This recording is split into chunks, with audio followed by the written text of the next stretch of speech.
This is Jessica Brown. We're celebrating Earth Day in Brookline, Massachusetts at the Wine Gallery. And we're celebrating with the folks from drinkcraftbeer.com. And they're going to show us a beer and cheese pairing, which I have actually never heard of before, so I'm very excited. And I'm hoping that Jeff here and Devon will be able to explain more to us about this.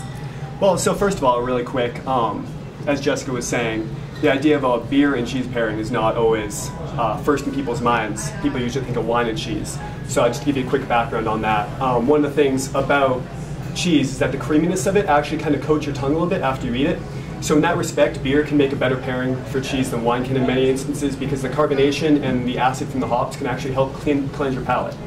So what that allows you to do is kind of taste the nuances of each beer in succession. So you kind of get the best parts of all of it, versus wine, where some of the nuances of the wine can be covered up by the creaminess of the cheese. So what we're doing is we're actually pairing 3 different cheeses with 4 different beers. So all the products we're tasting today are made within 100 miles of the store. All the cheese is actually made in Massachusetts, as is much of the beer. So I think the first beer we're going to start off with today is actually Pretty Things, which is from Cambridge, Massachusetts. And Jeff is actually going to guide us through this one.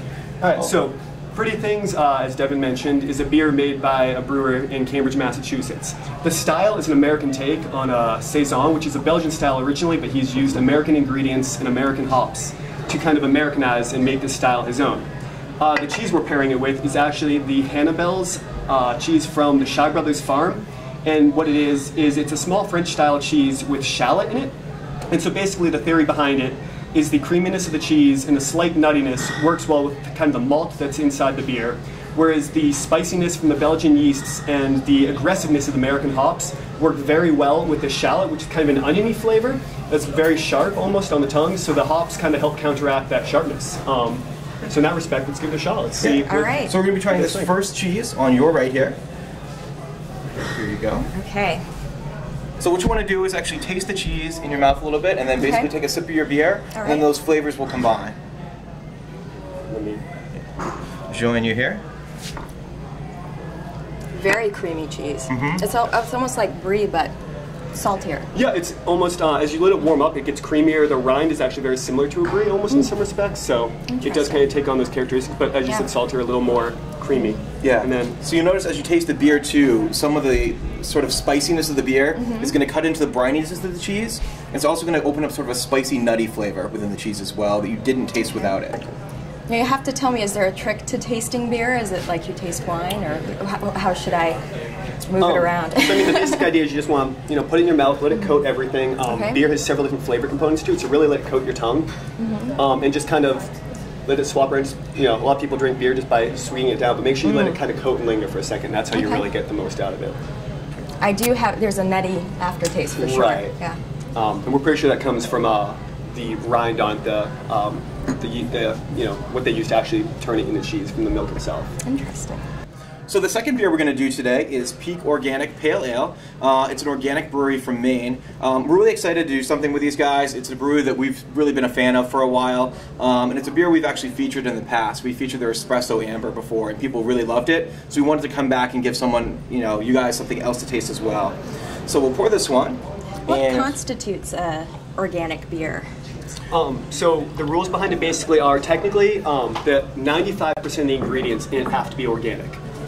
That said, basically hops constitute 0.3% of a beer, if that. So basically the malt has to be organic, is really the thing. In this case though, usually they actually go 100% organic, all the hops are organic, the malt, everything inside the beer. So they've kind of gone up and beyond what they need to do for the USDA. Interesting. All right. So the interesting thing with this beer is it's got a little bit more of a hop flavor than the previous beer we tried, so it's going to be a little bit more bitter. Basically, the more hops in the beer, the more bitter the beer tastes. Oh, okay. So you'll see a pale ale is sort of on the more bitter scale, and then an IPA is that next step up. So if you're not sure when you're buying your beer, those are sort of the 2 big steps. Okay. You see a double IPA, that's the most bitter you're going to get. Oh dear. But we've just got a pale ale here today, so it's not super aggressive. That. And we're going to be pairing this one with a rosemary version of the previous cheese we tried. So really with this one, it's going to be a lot of the same or similar flavor notes that we had in the last one. Get you a piece of cheese here so you can try. Oh, it's 2. Come on, there we go. Lucky me. There we go. So some similar notes. You're going to get a little bit more of the bitterness cutting through on this one, which really sort of helps cut the creaminess of the cheese, because the cheese is very creamy, very salty, and helps sort of cut that and bring out, again, some of the more nutty flavors. And also you'll get a slight rosemary finish to the two when you pair them. Okay.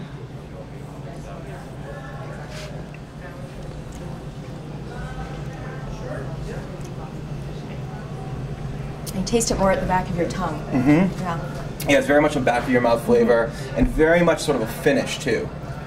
One of the things we're looking to do is, because the rosemary was a little bit more delicate of a flavor in these cheeses, was to pair it with a beer that's a little bit less aggressive in a flavor profile. It has the hops really that are there, but the Pretty Things has a much stronger yeast presence, which really kind of asserts itself over everything else. Yeah. And the spiciness of the hops and sort of that almost spiciness of rosemary sort of really blend together. It's almost indistinguishable at the end, whether you're tasting hops or rosemary, but if you taste the beer and cheese separately, you'll notice that sort of unique flavor at the end doesn't exist. Okay. So that's really the fun thing about beer and cheese, is that you end up coming up with flavors that don't exist when the two things are alone. Excellent. Yeah, I definitely noticed that. It was even after drinking, a few seconds after, the flavor completely changed. Yeah, that's kind of one of the things that really allows it to evolve in your mouth. So the third one we'll be tasting is the Mayflower IPA. This is actually a new brewery within the past year and a half or so, founded in Plymouth, Massachusetts. An IPA, the style is basically, historically, it was what the British Empire exported to India. Hence, IPA is India Pale Ale. It's the pale ale style that was made bigger and stronger to stand up to the voyage over there. Basically what you're going to look for is a lot more hops even than the last one. It's going to be pretty bitter, but with the more malt in there, it makes it a little bit more sweet. So both the flavors kind of balance very well. And really what you're looking for in this kind of style is balance between the two, the malt and the hops. And we're pairing this actually with a different cheese. This is a goat cheese from Westfield Farm out in Westport, Massachusetts. And this particular goat cheese is actually covered in crushed black pepper. So it gives it a little bit of heat, a little bit of spice. And basically what we're looking to do is the malt from the beer kind of allows it to, the sweetness in the malt allows it to kind of blend very well, whereas the hops help you cut through the heat and really kind of helps subdue that flavor so it's not overwhelming. So let's, because it is a goat cheese. Slide these behind here so we can all get them. Goat cheese is my personal favorite. Yeah, you were saying that earlier. That's, I'm glad you came to this one. I know. Lucky. Here we go. So what you want to do with this one is kind of the same. Obviously with the cracker, it's not going to melt as much, but just get it in. Should I maybe just focus more, like take a little cheese off the top? Yeah, try and get a little of the pepper if you can. Very peppery. Yeah, so you get the heat there. So as soon as you get the heat of the pepper, you really want to wash that down with the beer, and the hops are really going to cut into that heat, and you're going to get the smoothness of the cheese at the end.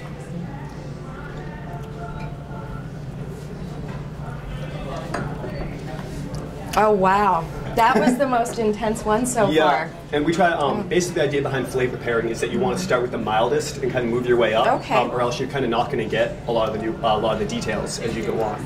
It's funny, initially it's sort of like a passion fruit type flavor, but then the aftertaste is kind of like Thai food. Yeah, very much so. Kind of the blending of the spice and the kind of fruity, they use American hops, so they're very fruity and almost a little citrusy. I really like that. Good. Yeah. It's my favorite one. Fantastic. So far. This last beer actually is Ipswich Oatmeal Stout. This is going to be a huge departure as far as the flavor of the beer goes compared to everything else we've tasted. And we're actually going to be tasting this one on its own. So this one isn't paired with the cheese, but we really like at these events to make sure that there's sort of a flavor for everyone that comes. And a lot of these beers have been sort of an ale-based or sort of hop-based beer. This one has a much different flavor profile. So you're going to notice a lot of roasty chocolate flavors and some nice sweetness to the beer as well. This is our third beer from Massachusetts. We're really excited. There's so much good beer in Massachusetts that not everyone knows about. So we really want to make sure that everyone knows how much good beer is actually made in our own state. So if you'll taste this one, you'll really taste some like chocolate notes, coffee as well. Big departure. A lot of coffee-like flavor. Yeah. So the really interesting thing is people look at these beers and go, oh, there must be coffee in it, or there must be chocolate in it. And it's actually really just a product of the malt that's used in brewing the beer. So basically when you see chocolate stout, while some of them actually have chocolate in it, it's actually just the use of chocolate malt, which is actually a burnt malt. And it's that burnt flavor that actually sort of tells your palate that it's chocolate or coffee. And kind of our idea behind this one was having the 3 hoppy beers, people forget that you don't need a port wine for dessert. You can use a very chocolatey, rich and decadent stout like this. Yeah. And kind of the idea was that this is almost the dessert to the pairing. We had 3 cheeses, and then we're kind of ending it on nice, viscous, thick but very sweet stout. So. And it is like a dessert. It's very good. Well, thanks so much to Jeff and Devon from drinkcraftbeer.com, and thank you to the Wine Gallery in Brookline, Mass.